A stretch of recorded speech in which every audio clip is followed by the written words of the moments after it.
If you want some chile rellenos without the frying and the egg part, you gotta try these cheesy baked chile rellenos. These came out so good and they are definitely a little bit more on the healthier side. Let me show you how I made it. For this, I'm gonna be using chile poblano. You can use Anaheim if you like.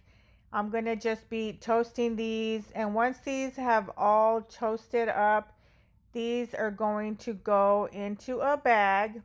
You can use any bag, but I'm going to use a Ziploc bag. I'm going to add them all in there, close it up, and let these sweat for at least 20 minutes.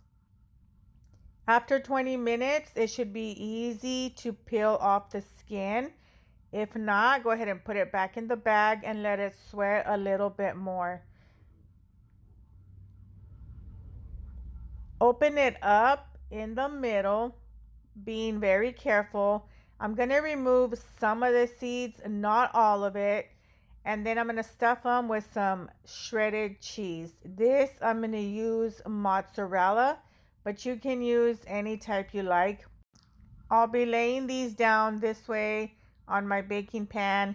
Then for the sauce, I'll be using tomato sauce, adding hatch green chili that I diced up, chicken stock, oregano, diced onion, some minced garlic, and some garlic powder. Gonna cook this on low for about 5 minutes. I'll be using my immersion blender to blend all that up. And then I'm gonna continue to cook on low for 10 more minutes. Adding cheese on top of the chilies. I'll be using the mozzarella, some Colby Jack, and some medium cheddar. Then I'm gonna start adding the sauce right on top. I ended up not using all of it, but most of it I did. Then I'm gonna top it off with more cheese, the same mozzarella, Colby Jack, and medium cheddar. Add as much or as little as you want. I love cheese, so I'm gonna add a lot of cheese.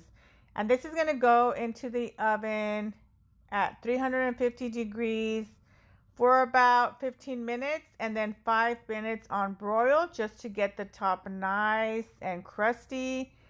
And this is it. That is how easy it is to make a cheesy baked chile relleno without the egg and without the frying.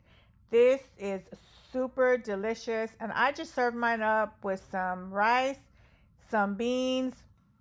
This was super delicious. Save this recipe. You're gonna want to make this. Enjoy.